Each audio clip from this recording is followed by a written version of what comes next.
안녕하세요. 허브 경제TV입니다. 오늘 볼 종목은요, SK바이오팜을 좀 보도록 하겠습니다.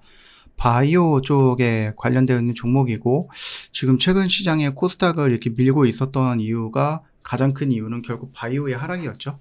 우리가 뭐 대장이다, 아니면 뭐 시총이 크다, 뭐 이렇게 좀 생각을 했었던 종목들, 뭐 삼천당 제약이라든지, 유한양행이라든지, 뭐 ABL 바이오라든지, 여러 가지가 있겠죠. 예, 그런 종목들이 좀 많이 하락을 했어요. 그러다 보니까는 뭐 지수도 어쩔 수 없이 이들의 영향을 좀 받은 거다. 그리고 업황이 하락을 하다 보니, 지수가 하락하다 보니 SK바이오팜도 같이 좀 밀린 거다라고 보시면 됩니다. 우리가 SK바이오팜에 딱히 악재는 없는데 주가는 밀렸어 라고 해서 이 영역에 왔다라고 하면은, 이 영역에서 만약에 여러분들이 내가 이거 없다라고 하면은 한번 도전해 볼 만한 영역이야 라고 말씀은 좀 드렸죠. 예, 한번 좀 지켜보자고요. 물론 지금 실적으로 우리가 예상을 해보면, 왜냐면은 지금 뭐예요? 9월 말이에요. 다음 주면 이제 추석이에요. 추석이 끝나고 나면 바로 실적 시즌은 이어질 겁니다.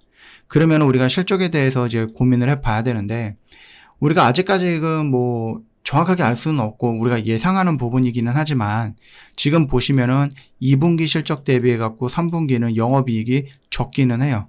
그러면은 이걸 좀 핑계로 해갖고 더 밀려 내려갈 수도 있기는 하죠.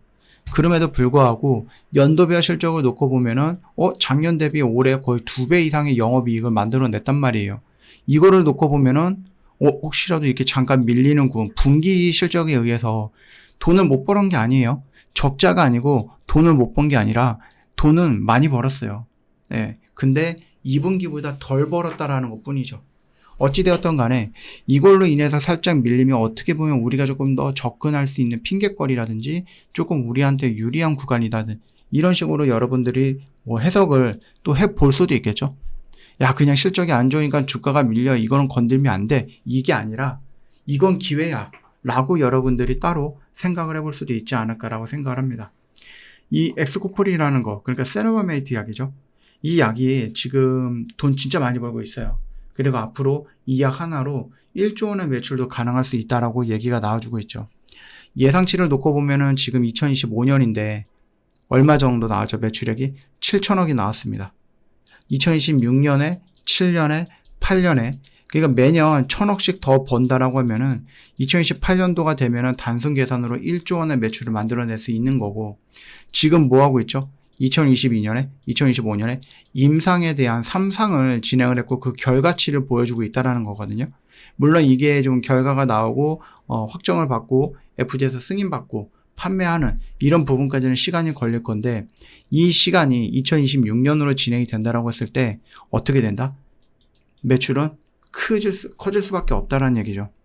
제가 어저께 한번 말씀을 드렸는데, 이게 부분 발작, 성인에 대한 부분 발작만 지금 필요한 시장인데, 이게 유아라든지 청소년기, 그 다음에 부분 발작이 아니라 전신 발작까지 영역이 넓어지면 이 SK바이오팜이 세노바메이트를 필요로 하는 영역이 한 2배 정도가 늘어난다라고 말씀을 드리는 거죠. 2배 정도가 넓어지는 거기 때문에 여러분 그렇게 생각하면 돼요. 지금 우리나라는 이렇게 되어 있어요. 이거 분단이에요. 지금은 뭐예요? 성인들의 부분 발작으로 남쪽만 우리가 약을 팔고 있어요. 근데 임상을 해요. 그리고 3상이 통과가 됐다라는 것은 통일이 되었다는 얘기예요. 이 윗구간은, 물론 이 윗구간은 뭐라고 할 수 있다? 성인뿐만이 아니라 청소년, 그 다음에 유아, 거기다가 부분 발작이 아니라 전신 발작이에요. 그러면 어떻게 됩니까? 이 한반도 전체에다가 약을 팔 수 있다라는 거죠. 크기가 2배 정도가 늘어났다라는 거죠. 비유를 해보면 이런 거예요. 그러다 보니까 지금 임상 3상에 대한 결과는 굉장히 좀 중요한 거고, 긍정적인 결과가 나왔고, 이게 정상적으로 뭐 FDA에서 승인이 난다라고 했을 때, 판매가 진행이 된다라고 했을 때 매출은 또는 영업이익은 굉장히 크게 빠르게 성장할 거다라는 거죠. 그렇기 때문에 분기 실적이 좋고 나쁘고를 따라서 여러분들이 사고팔고를 할 필요는 없어요. 여러분들이 나는 조금 더 긴 관점으로 가겠어라고 했을 때, 뭐 도중에 갑자기 뭐 약이 부작용이 터지거나 악재가 터지는 것이 아니다라고 했을 때 SK바이오팜의 매출은, 영업이익은 몇 년 동안 향후 꾸준하게 늘어날 거라는 거죠. 그렇기 때문에 저는 뭐 이게 100%다라고 말씀을 드리기는 어렵지만 중간중간에 뭐가 나올 수 있죠? 악재가 나올 수 있거든요. 여기가 2025년이에요.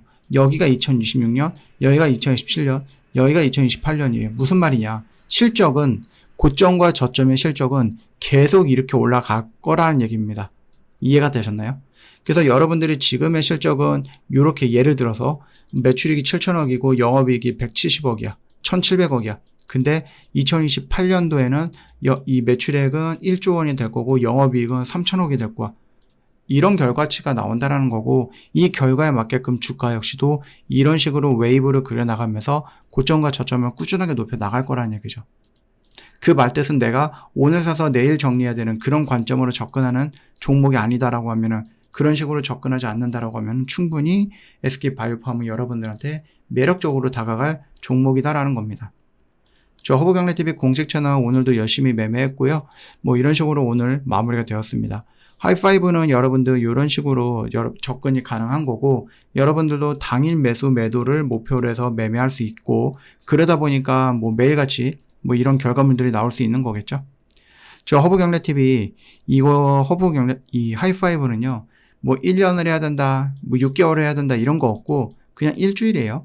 이번 주에 보고 마음에 들면 다음 주 하고, 다음 주에 보고 마음에 들면 그 다음 주에 또 하고, 이런 식으로 여러분들 계속해서 할 수 있는 부분이다. 그렇기 때문에 나 이거 한 번 할 때 1년 해야 돼, 6개월 해야 돼, 그런 거 필요 없습니다. 아시겠죠? 오십시오. 월요일서부터 금요일까지 진행이 되는 거기 때문에 다음 주 월요일을 준비하기 위해서는 미리 오셔서 자리 잡고 앉아 있어야 되겠죠? 바로 연락 주세요. 오늘 하루도 고생 많으셨습니다.